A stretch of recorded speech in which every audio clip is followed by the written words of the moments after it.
That $7 million beach house belongs to me. You're old, you should know your place." Alyssa stared straight into my eyes, her lips curling as if I were nothing more than a corpse waiting to be buried. She didn't know just a few seconds later that insolent mouth of hers would dig the grave for her own life. Because when Alyssa slammed those fake papers onto the table, I quietly pulled open the drawer, the place where I kept an envelope that if she saw it, she would collapse. Inside were photos of Alyssa hugging her supposedly missing ex-husband, along with the statement of the $200,000 she drained right before he disappeared. And the moment I set that envelope down, I revealed who I truly was. Shame, Alyssa. You chose to target an old woman, but you had no idea that old woman used to be the CEO of a $100 million resort chain. Now tell me, if you were me, would you stand up or let a con artist's daughter-in-law crush your family? If you were Evan, would you choose your mother or the wife who sees you as a walking wallet? And if you were Alyssa, do you really think you still have a way out? Hit subscribe now to see Alyssa exposed layer by layer. Comment: are you on the mother side or the daughter-in-law's? I am Marla Vance, 63 years old, a widow for nearly a decade, and once the CEO of a major resort chain. Few people still remember that, and I never wanted anyone to bring it up again. Since my husband passed, I chose to live quietly, like a shadow on a peaceful street in Beaufort. No one knows how much land I own, how many shares I still have, or the investments lying untouched in my safe. They only see a dark-skinned woman, thin, solitary, who enjoys morning walks and watering her plants in the afternoon. That life was gentle enough that I thought I would grow old in peace, untouched, unnoticed, unbothered by anyone who might covet what I had built over a lifetime. I believed that until the day Alyssa stepped through my door. I thought my life had settled, but the biggest mistake I ever made was underestimating a girl named Alyssa. I still remember the first time I met her. The afternoon sunlight cutting through the porch roof and falling straight across her sharp features and those eyes that seemed to see straight through people. Alyssa had warm brown skin, a face striking enough to make anyone stare twice, but that beauty wasn't gentle or harmless. It carried something dominating, edged like a thin blade hidden behind a smile. Evan introduced her as though he had found the most perfect woman in the world. And when I shook Alyssa's hand, the cold grip held a bit too firmly made me shiver. It wasn't fear, but the instinct of someone who has lived long enough to recognize ambition when she feels it. A kind of instinct I hadn't wanted to revisit in years. Alyssa walked into my house as naturally as if she had lived there for years. Her eyes moved across every corner, the bookshelf, the old painting, the Japanese ceramic vase I bought back when I traveled constantly for work. She inspected everything with such care that for a moment I felt more like a display object than the homeowner. She didn't say much then, but every word carried weight. After walking a full circle around my living room, she turned back to me, lips curling in a sly way. "This house is lovely, but it would be even better under the name of someone who knows how to use it." Evan laughed, thinking she was joking, but I knew it wasn't a casual remark. A smart woman knows how to hide her true intentions, but Alyssa's eyes couldn't hide the glint of desire. It wasn't aimed at me, nor at Evan. It was aimed at this house, at every valuable object in it, and at everything my son never fully understood about his mother. I poured tea, sat across from them, and tried to keep the conversation light. But each time Alyssa glanced around, something tightened in my chest. No one understood how hard I had worked to build this life, and no one knew how much pain I buried by drowning myself in work. I had sworn never to let anyone touch what my husband left behind, much less let someone's greed invade it. When Alyssa left the living room to explore the upstairs, Evan turned to me, his face bright. "What do you think, Mom? I really think Alyssa is the one I've always been waiting for." I looked at my son's face, the man who once sat for hours at the edge of my bed during my darkest days. And I wanted to believe in the good. I wanted to believe Alyssa was just a confident, strong woman, not the storm my instincts were warning me about. But what silenced me was the last look Alyssa gave before stepping up the stairs. It wasn't the look of someone visiting. It was the look of someone assessing the value of everything before claiming it. That night, when I walked into the kitchen for a glass of water, I heard a low whisper from the back porch. Alyssa's voice was soft but sharp, like a needle piercing through the dark. "That $7 million beach house will be mine." I froze for a few seconds, my hand gripping the counter until my knuckles cracked. The wind outside blew in, carrying a chill that crawled down my spine. I knew something had begun. A storm, not from the sky, but from the ambition of a young woman who saw me as a shadow to be swept aside. And I, who thought I had left all battles behind, was about to step into the greatest fight between family and greed. I didn't know how long it would last, but I knew one thing. Alyssa did not come to build a family. She came to take. And to take, she would not hesitate to do anything. I began to sense the change in Evan only a few weeks after Alyssa appeared. In the past, whenever he came home, he always called out Mom with warmth. Now that call felt forced, distant, as if he needed someone's permission before speaking. I looked at my son and saw a thick fog settling over his eyes, a fog colored by dependency and defensiveness. One afternoon while I was preparing dinner, Evan walked into the kitchen. His eyes were so cold, they made me freeze for a moment. I gently asked if he wanted to eat with me. He didn't answer right away, only stared at his phone, then lifted his head and spoke in a clipped tone. "Mom, stop making Alyssa uncomfortable." I stood still. That voice wasn't Evan's, not the son I raised. I knew I had done nothing wrong, but the feeling of being pushed out of my own child's life hurt so much, it took my breath away. I tried to remain calm, but every word Evan spoke that day carved a deeper rift between us, a rift I had never imagined would exist. Since Alyssa officially moved in, the house was no longer mine. Every routine was overturned. Things I placed somewhere were moved elsewhere, and things that mattered disappeared without a trace. One morning, I tried to check the security system, but the door reported an incorrect code. When I asked Evan, he looked at me as if I had said something foolish. "Alyssa changed it. You don't need to worry about that." I swallowed the bitterness rising in my throat.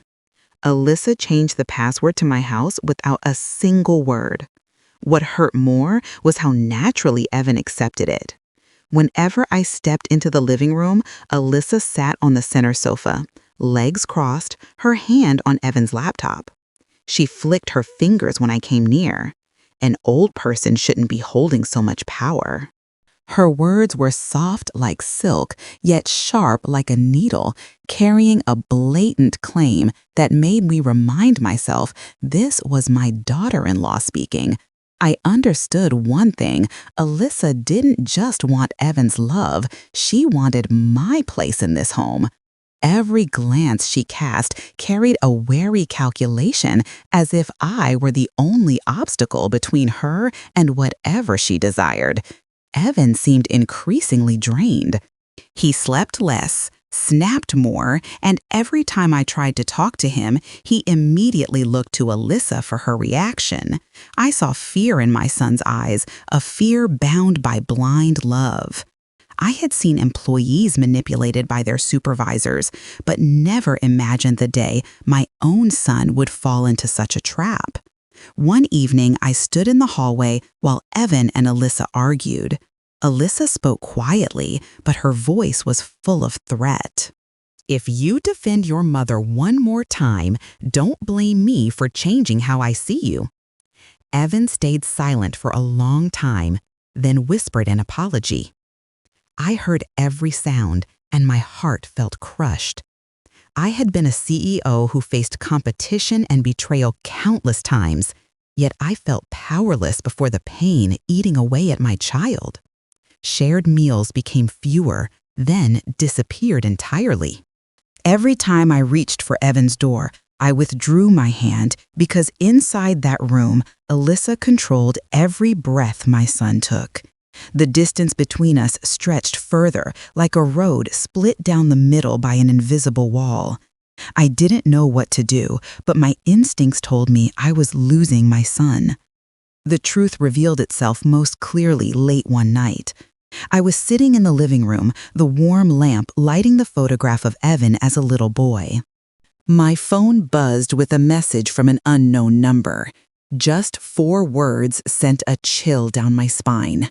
"Marla, watch Alyssa." I was about to reply when another message arrived. Alyssa did terrible things to the one before. I sat upright, my heart pounding so hard my ears rang. From that moment, I knew the darkness was far from over. A bigger storm was waiting ahead, and it was heading straight for my family. That evening, while sitting alone in the living room, I checked my email. The screen light reflected on the picture of Evan as a child, his innocent eyes seeming to blame me for letting him fall into the grip of a woman I increasingly struggled to trust. I was still trying to hold on to a fragile calmness while living under the same roof with Alyssa. Some days I had to tell myself this was only a phase that Evan would soon realize. But the uneasiness clung to my chest like a cold stone that refused to melt. When I scrolled down the list of emails, a notification appeared with an empty subject line. I frowned slightly. Anonymous emails never brought anything good. I opened it, and my palm turned cold. Inside the email was only one short sentence and an attached photo. "Don't let Evan repeat my mistake." I hadn't even breathed before my eyes stopped at the image. Alyssa was standing next to a man I didn't recognize, brown hair, tired eyes, and a tense forehead. His hand rested on Alyssa's waist, and she looked at him with an expression I had never seen her use with Evan, a familiarity and intimacy as if they once belonged together. I felt the blood drain from my face, my hand trembling slightly. The name under the photo? Cade. I tried to analyze quickly. If this was Alyssa's ex, why would the email contain such a warning? And why use the words, "repeat my mistake"? A seasoned person wouldn't write something like that over something trivial. I zoomed in on the photo. Cade didn't look happy. He looked like someone dragged into something he didn't want. But what chilled me was Alyssa's eyes. They were identical to the way she looked around my house the first time she came, the eyes of someone preparing to claim what she wanted. I sat upright, took a deep breath, and decided to talk to Evan. I didn't want to think the worst, but I couldn't ignore such a clear sign. When Evan came down to the kitchen for water, I kept my voice steady. "Evan, I need to ask you something. Do you know anyone named Cade?" Evan froze, just for a second, but long enough for me to see the shock. He turned, a defensive glare rising in his eyes. "Why are you asking that?" I handed him my phone, the photo displayed in full on the screen. Evan barely glanced at it before he pushed my hand away. His voice rose sharp with agitation. "Are you trying to ruin my life, Mom? What do you want? What more do you want?" I stood there stunned. I never imagined Evan would speak to me like that. He grabbed his head and stepped back as if I had attacked him.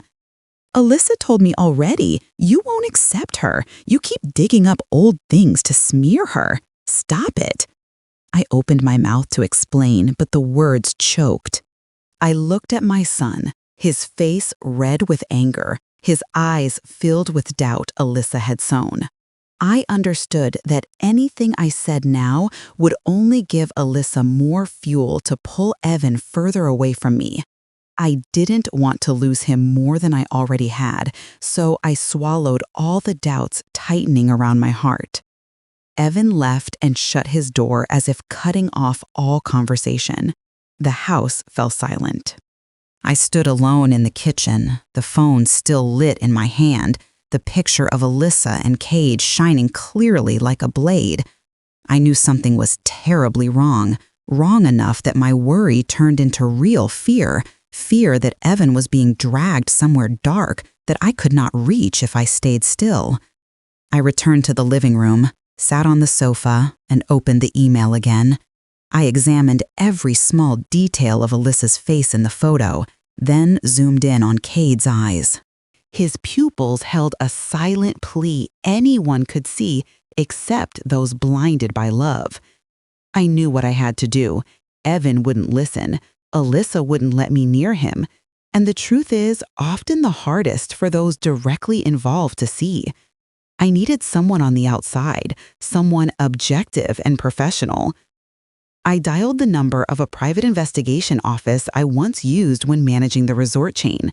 The man on the other end still recognized my voice after all this time. After hearing a few sentences, he understood immediately. I sent him the photo and the anonymous email. 10 minutes later, a message arrived. You need to see this right away. I stared at the text and a chill ran down my spine. Something far worse than I imagined was waiting ahead, and I could feel that the real battle was only beginning. I couldn't sleep after the investigator's message. Throughout the night, I lay listening to the clock ticking, bit by bit, each movement reminding me that I was standing before something far worse than I imagined. The next morning, when the first sunlight touched the window frame, I was already sitting in the living room, the notebook I used during my resort days placed on the table. I felt as if I were returning to my old self, the woman who once read people through the smallest signs. The phone rang, and I knew it was the call I had waited for all night. The investigator's voice was deep and heavy, no longer surprised because he had seen too many people like the one he was describing. I have information about Alyssa. You need to prepare yourself. This wasn't an accident. This was a script. I tightened my grip on the seat. Every word he said was sharp, like a blade cutting straight into the doubts I had been avoiding. He sent me several documents. The pages on my screen made my blood run cold. Among them was a bank statement belonging to someone named Cade Hallow, the name I had seen in the anonymous email. $200,000 had left his account right before he was reported missing. The transfer was made using a password only a wife or someone exceedingly close would know, and the name of the person who made the transfer, Alyssa Harrow. I stared at that name, feeling as though someone was squeezing my heart. I had faced embezzlement and betrayal many times, but never thought I would see my daughter-in-law's name in a suspicious financial record connected to a man who vanished. The clues were too clear, and every small detail that once seemed harmless now created a horrifying picture I could no longer deny. The investigator called back, this time sending me an audio recording of a woman. Her voice was hoarse, slightly trembling, filled with trauma. She takes whatever she wants. Cade loved her sincerely, but Alyssa never loved him. A woman like her sees something valuable and latches on, and once she gets it, she leaves. I closed my eyes. Every word that woman said matched Alyssa's behavior toward Evan. The way she controlled his emotions, the way she made him blame himself, the way she turned every doubt I had into ammunition to push Evan further away. Actions that once confused me now became painfully clear. I asked the investigator the question that mattered most, the one that had been sitting inside me but needed evidence to confirm. Did she approach Evan for love or for something else? He answered immediately, "I'm sending you the final photo. Once you see it, you'll understand." My phone vibrated. A file arrived. I opened it, and my throat dried instantly. In the photo, Alyssa was standing in front of a real estate brokerage office. She held a stack of documents. Her face was serious, tense, as if evaluating an expensive item. I zoomed in on the paper's heading, Beachfront Estate, $7 million USD. But what nearly made me drop the phone was the date stamped on the corner of the image. The photo was taken 2 weeks before she met Evan.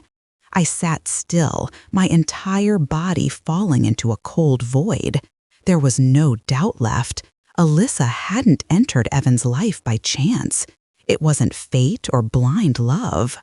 She had seen the value of the $7 million beach house first, then saw Evan as the means to reach it. I remembered her first visit, the way her eyes swept across the items in my home with no hint of respect. Remembered the suggestive words she spoke. Remembered the whisper I heard that night, the claim that the beach house would be hers. The final piece fell into place. Alyssa did not come to build a family, did not come to love my son, but to take what I had spent my life protecting. My years in the business world helped me understand people like her, people who would destroy everything to get what they want. I took a deep breath, trying to steady the trimmer in my hands. I looked out the window, the afternoon sun casting a soft glow over the grass, making everything strangely quiet. But in that silence, I heard a clear warning inside my chest. I understood she came to steal my family, and that was only the beginning. I knew the day Alyssa would bare her true fangs would come, but I didn't expect it to come so quickly. Ever since the secrets about her past were exposed through the investigation files, I lived in a state of vigilance, waiting for the moment she would strike. I didn't know how much Alyssa knew about my suspicions, but her defensiveness grew clearer each day. Every time she looked at me, her eyes carried the calculation of someone planning their next move, waiting for the perfect moment to attack. That afternoon, Evan came home late. He went straight upstairs without saying a word. I only caught a glimpse of his gaunt, tense face under the porch light. I thought about going up to check on him, but instinct made me stop. His door closed, and a few seconds later, Alyssa's door opened. She walked down the stairs with a composed expression, her makeup polished, a thin, cold smile on her lips. She sat in front of me as if preparing for a negotiation whose outcome she had decided long ago. In her hand was a thick stack of papers held in a leather folder. Alyssa placed it on the wooden table in the living room, lightly enough not to make a sound, yet heavy enough to press against my chest like a block of stone. Sign it. Old people shouldn't keep too much wealth. Her voice was smooth, without a trace of hesitation, as if this house, this fortune, this life already belonged to her, and I was merely holding it on her behalf. I looked at the stack of papers and recognized immediately the poorly drafted transfer documents filled with clauses meant for someone lacking enough clarity to understand the law. The way she pushed them toward me reminded me of a predator cornering its prey. I raised my eyes and looked straight into hers.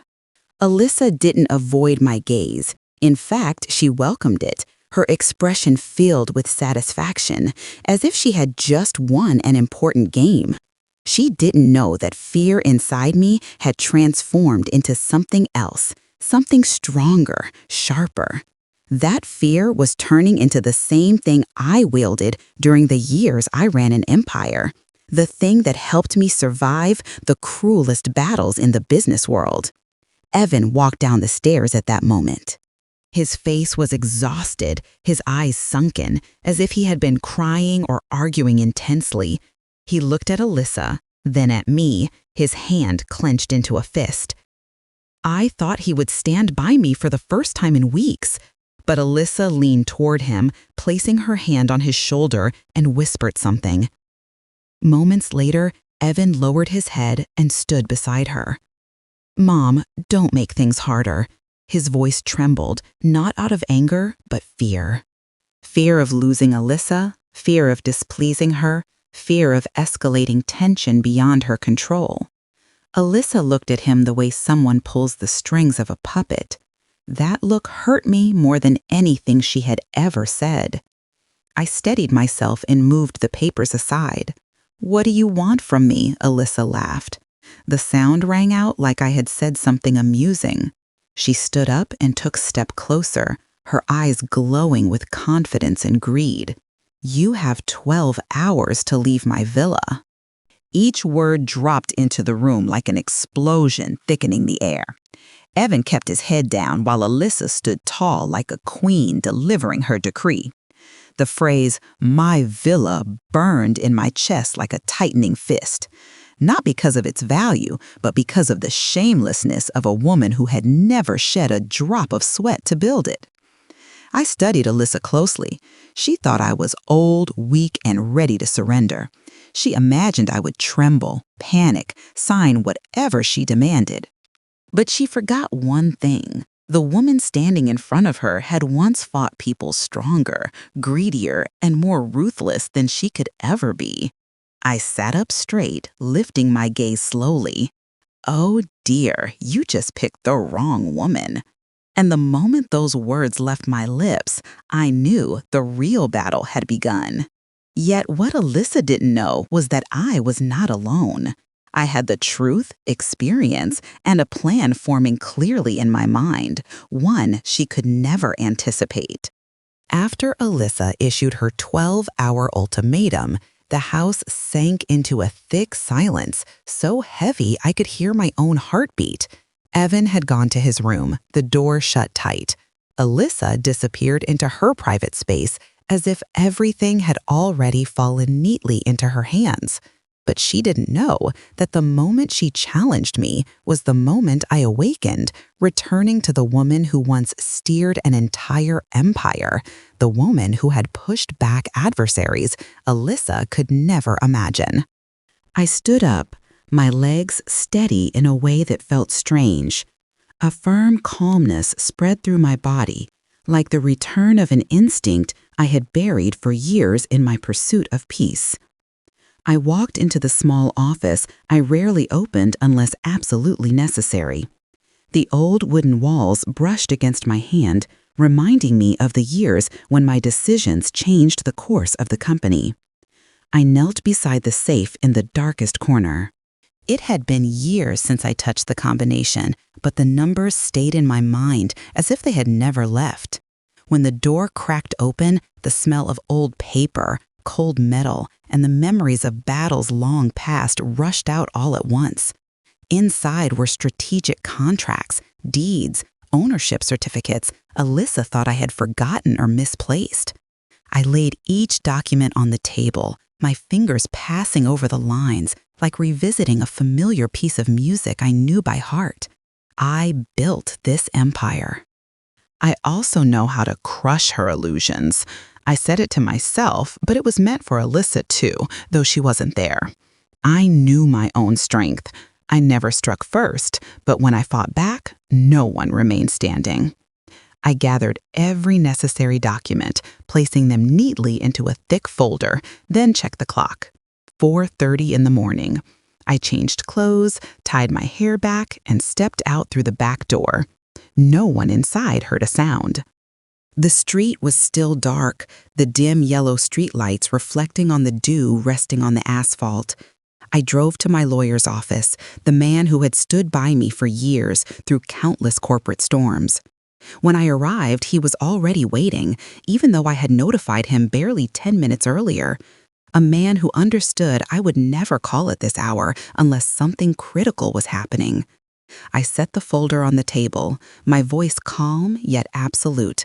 I want to sell the villa. In 4 hours, he didn't ask why. I saw the old familiarity of respect in his eyes. We discussed only the process, contacting qualified buyers, checking the legalities, signing what needed to be signed. Everything was done in silence, at a pace so fast that if Alyssa had known, she would have shattered instantly. By 7 in the morning, my $7 million beachfront villa had a new owner. I signed the final document, the stroke steady and cold. I felt as if I could hear a part of Alyssa's plan collapsing at that very moment. But I wasn't finished. Alyssa wasn't aiming at only one property. I knew she had her eyes on another house I owned, the one she thought of as a backup plan if I didn't comply. A beautiful piece of land of high value, more than enough to make her believe she could control half my wealth. I picked up my phone and contacted an old client who once wanted to buy that house. He answered immediately, and when I said I was willing to sell, he agreed without hesitation. People who understand value don't let opportunities slip. Neither did I. At 8:35 in the morning, I signed the second transaction. Just one step more, and Alyssa's entire scheme would fall apart like a deck of cards swept by the wind. I stepped out of the office, inhaling a long breath of cool morning air. The sky that day was unusually blue, as if signaling that I was on the right path, that I had refused to drown in despair. I stored all documents in the car's trunk, locked it, and checked the time again. 8:55. A chilling stillness spread across my skin. In a few minutes, Alyssa's life would be erased in a way she had never imagined.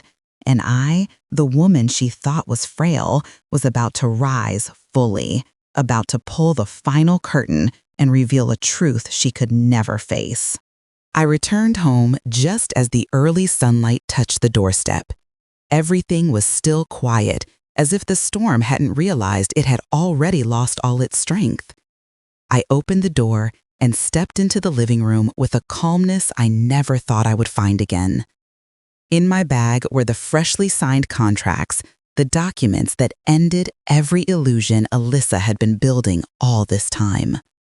I hadn't even sat down when Alyssa's heels pounded furiously on the stairs.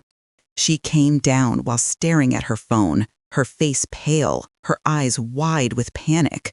When she saw me standing in the center of the living room, she lunged toward me like a trapped animal forced into a corner.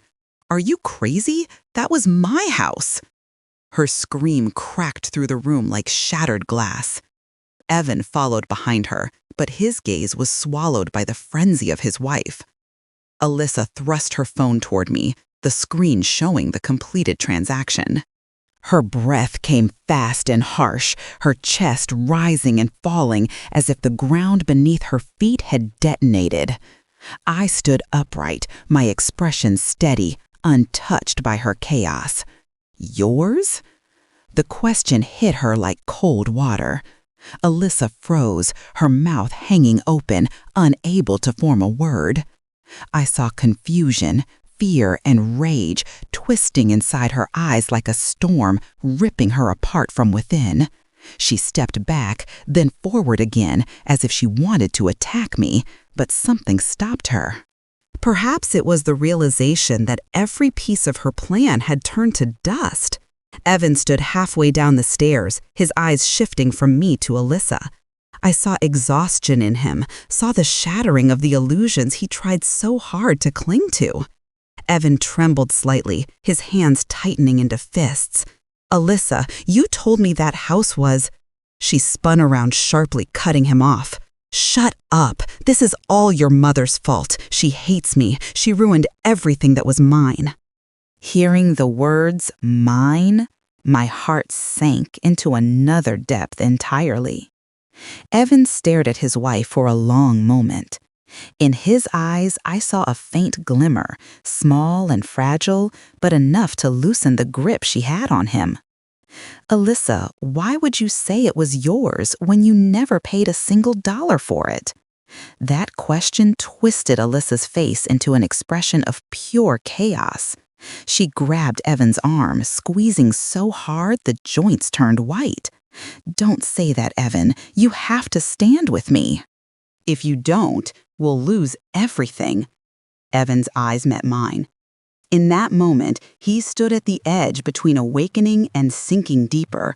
His gaze was full of conflict, as if he were trying to piece together the fragments of truth Alyssa had hidden from him for so long. I knew it was time to end this. I walked to the table slowly, set down my bag.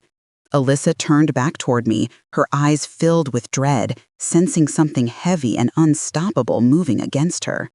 I placed the bag on the table, opened it, and removed the documents I had prepared since learning the truth. Photographs, bank statements, testimonies from people who once knew her. I spread them out on the table, not hurried, not trembling. Alyssa, do you know what the most frightening thing is? She backed away, her spine pressing against the cabinet. I don't know what you're talking about. I placed the photo of her and Cade at the top. Her face blanched. Her fingers shook as Evan looked down at it. I locked eyes with her. Or shall we talk about Cade, your ex-husband? The air thickened, instantly heavy like glue. Evan froze. Alyssa opened her mouth, but no sound came out. And in that moment, I knew the last curtain hiding Alyssa had begun to tear. The air in the living room thickened after the name Cade was spoken. Alyssa stood pressed against the cabinet, her breath sharp and uneven, like someone dragged back from the edge of a cliff. Evan stepped closer, his eyes locked on the photo. I saw pieces of his trust falling, like shards of broken glass, sharp and painful. Never in my life as a mother had I seen Evan fear the truth this much. But the truth could no longer be caged. I pulled the remaining folder on the table closer, opening it layer by layer, as if peeling the skin off a lie that had lasted far too long. Reports, transactions, testimonies, withdrawal records, every piece carefully selected over days. Alyssa's eyes twitched with each paper I laid down, each one hitting like a hammer against the lid of her own coffin. Alyssa Harrow, I said, my voice calm but cold enough that even I felt the chill run down my spine. You didn't come for Evan. You came for my money. A violent pause cut through the room. Evan looked up at Alyssa, lips trembling, hands falling hopelessly to his sides. In that moment, every belief, every hope he ever placed in her drained from his eyes like water pouring from a broken cup. Alyssa screamed, her voice cracking, "I don't know what you're talking about!" But I didn't let her build another excuse. I placed Cade's bank statement on the table, the one where, if you looked carefully, every digit bore her fingerprints. Evan picked it up, his whole body swaying as the truth hit him. Next, I placed the testimony recording. The woman's trembling voice described how Alyssa drained Cade of money, how she disappeared the moment she got what she wanted. Each sound stabbed into the space between Alyssa and Evan. Finally, I laid down the photo from the investigator, the one of Alyssa standing in front of the real estate office holding the $7 million beach house file taken 2 weeks before she met Evan. Alyssa saw it, and her whole body contracted like a drawn bowstring ready to snap. She stayed silent for one breath, then suddenly burst out laughing, the sound warped and frantic. "Yes, I aimed at you. Evan was just my excuse." Evan flinched as if slapped. You used me." Alyssa turned to him, eyes darting wildly, mouth searching for excuses she knew no longer existed. Sweat rolled down her temples, her eyes filled with the terror of someone being exposed under unforgiving light. You think I wanted a pathetic man like you? Without your mother, what are you?" The words crashed into Evan, sealing the last crack of hope in him. My son collapsed onto the couch, his face buried in his hands, shoulders trembling like a child abandoned twice. My heart tore, but I did not move toward him. This was a truth he needed to face to free himself from her poison. Alyssa stepped back, eyes darting as if searching for an escape. She could no longer control her breath, no longer maintain the polished facade she had worn since she set foot in my home. All that remained was a desperate figure trembling amid evidence she could not erase, with no one left to cling to. "I have to go." She turned toward the door. I watched her without rush, without fear. Everything had fallen into place. Everything that needed to collapse had collapsed. Evan lifted his head, eyes red and shattered. "Alyssa, where are you going? We're not—" She didn't answer. She bolted toward the door like a beast fleeing fire. I crossed my arms, speaking softly but loud enough for her to hear, sealing her failed escape like a death sentence. "Go ahead, but the law is waiting for you outside." Alyssa froze, her whole body stiffening as if encased in ice. Evan looked from her to me, seeing the full truth of the nightmare unraveling before his eyes. Alyssa stood frozen at the doorway, her whole body trembling on the edge between running and collapsing. But the moment she tried to bolt was the same moment I knew the law already held every piece of evidence I had delivered. The door hadn't even opened fully when Evan's phone rang. He looked at the screen, stammered my name. It was my lawyer requesting that all three of us appear in court at noon to address a lawsuit Alyssa had filed earlier. I watched Alyssa's shoulders jerk violently as if the last thread holding her world together had snapped. By noon, the courtroom was packed. Alyssa entered with a mask of fake confidence, acting as though she could still turn everything around just like before. But when the judge placed the thick case file in front of her, her eyes faltered. The court read through the documents she submitted, flimsy arguments, errors exposed. I glanced at Evan, seeing the confusion washing over him as each sentence from the judge struck like a hammer. "The court declares," the judge said, enunciating each word, "that Alyssa Harrow has no legal claim to any Vance family assets." A soft sound echoed beside me like the last bit of hope falling to the floor. But it wasn't over. The documents Alyssa used to accuse me were discovered to be falsified, bearing forged seals, altered content. The room grew silent enough that we could hear Alyssa swallow hard. "These documents," the judge continued, "are evidence of fraud and illegal trespassing." Alyssa sprang to her feet. "I didn't." She set me up. The judge snapped the file shut, eyes stern. "The court will proceed with a criminal investigation." Evan collapsed into a seat while Alyssa shook violently like someone teetering over a cliff. But the harshest blow was still waiting. The courtroom doors opened suddenly, revealing a thin, sharp-eyed man with brown hair. I recognized him instantly from the photocade, Alyssa's former husband, the man she had claimed went missing, but he was here, alive, every step he took echoing like a ghost returning for justice. The judge asked his name, and Cade spoke in a rough, strained voice. "I am Cade Hollow. I'm here to testify against Alyssa Harrow." The entire room froze. Alyssa turned pale, stepping back. Cade opened a folder, his voice trembling but steady. "Alyssa took $200,000 from my account. She drugged me to force my signature. Then she staged my disappearance to escape responsibility." He paused, looking straight into Alyssa's eyes. "I almost died because of her." The courtroom erupted. Alyssa burst into tears, but no one felt sympathy.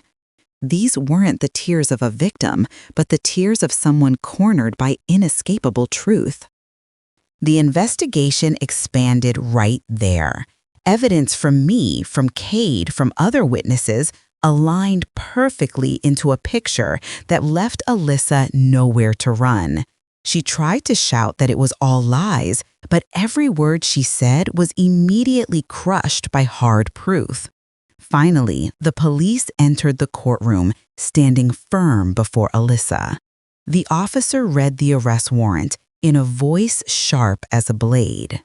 Alyssa Harrow, you are under arrest for financial fraud, orchestrating harmful incidents, illegal property intrusion, and document forgery. Handcuffs snapped around her wrists. Alyssa screamed, struggled, but no one looked at her with anything but cold detachment. Evan watched, tears slipping down his face, a mix of pain and release. The verdict came 2 hours later.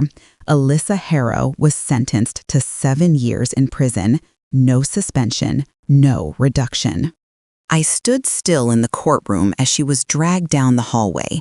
Her figure shrank, distorted, swallowed by the distant door. And strangely, when the police shut the transport van, a quiet calm settled into my chest, a calm I had lost for far too long. Alyssa's 7-year prison sentence closed the darkest chapter of my life and Evan's. But even though the courtroom doors shut behind her, the echoes of everything she had done still lingered deep in my chest and in the slumped shoulders of my son.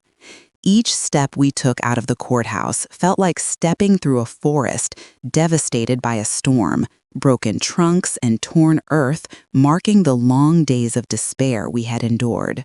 Yet at that very moment, I felt something unmistakable. When darkness reaches its limit, light always finds a way to return, and I, Marla Vance, could finally breathe like a real human being again, no longer the target of an ambitious predator, no longer fearing that every meal in my home hid another scheme. A few weeks after everything ended, I left the old house and sold it to a new owner, someone I knew would cherish it more than those who once saw it as a prize to seize. With the remaining funds, I bought a small seaside cottage where the wind blew gentler, the sunlight softer, and the morning waves shimmered like a whispered comfort. The cottage wasn't large or luxurious like the villa, but every sound of the waves hitting the shore eased me in a way nothing else had. I planted flowers by the porch, bought wooden chairs, spent my mornings reading and my evenings drinking tea. For the first time in a very long time, I lived for myself, lived without worrying about who might be waiting behind a door. During that time, I did something my heart had always longed for. I created a fund to support women who had been abused or psychologically manipulated. Women whose voices were stolen, just like Evan once lost his freedom and clarity. I wanted them to have an anchor, a place to hold on to, a hand reaching out before they were pushed off the edge. Each time I signed a support grant, I remembered the cruel words Alyssa threw at me, remembered the desperation in my son's eyes, and felt even more determined to help those still trapped in the shadows I had walked through. One afternoon, as the sun dipped behind the horizon, Evan came to see me. He knocked softly, his voice hoarse from crying more than he cared to admit. When I opened the door, he didn't speak. He just threw his arms around me, holding on, as if letting go would make him lose the last thing he trusted. "Mom, I owe you my whole life." I placed my hand on his back, feeling each trembling breath, each weight he still carried in his chest. Evan collapsed in my arms, but this time it was to begin again, not to escape. We sat together on the cottage steps, watching the waves roll onto the shore like the sea's steady breathing. Evan told me he was going to therapy, learning to distinguish real love from toxic dependence. I looked at the grown man I had raised for over 30 years and saw a new light in his eyes, small but genuine, like a flame rekindled after a storm. I didn't blame him. People sometimes go blind out of love, cling to the wrong person out of loneliness, trap themselves in the prison built by someone else's hands. And I, as a mother, chose to forgive, even if I didn't choose to forget. That evening, Evan stayed late. We cooked a simple dinner, laughed about old memories, and brought back pieces of peace we thought we had lost forever. The sea breeze drifted through the door as we talked, and I felt my heart healing one small piece at a time. When Evan was about to leave, he paused in the doorway, looking at me for a long time. "Mom, if you had given up that day, I would have lost everything." I smiled and brushed his hair the way I did when he was little. "My son, I only did what a mother must do." I walked him to the door, my heart light as a leaf settling onto sand. When I came back inside, I saw our old photo on the table next to my still warm teacup. That picture reminded me that after everything, what remained was not the loss, but the love saved in time. I stood by the window watching the night sea. The breeze brushed past the porch, the waves whispering against the shore, telling the story of my life. A story not about revenge, but about the right to peace after fighting for justice. Then I said the sentence, the ending I knew I had waited my whole life to speak.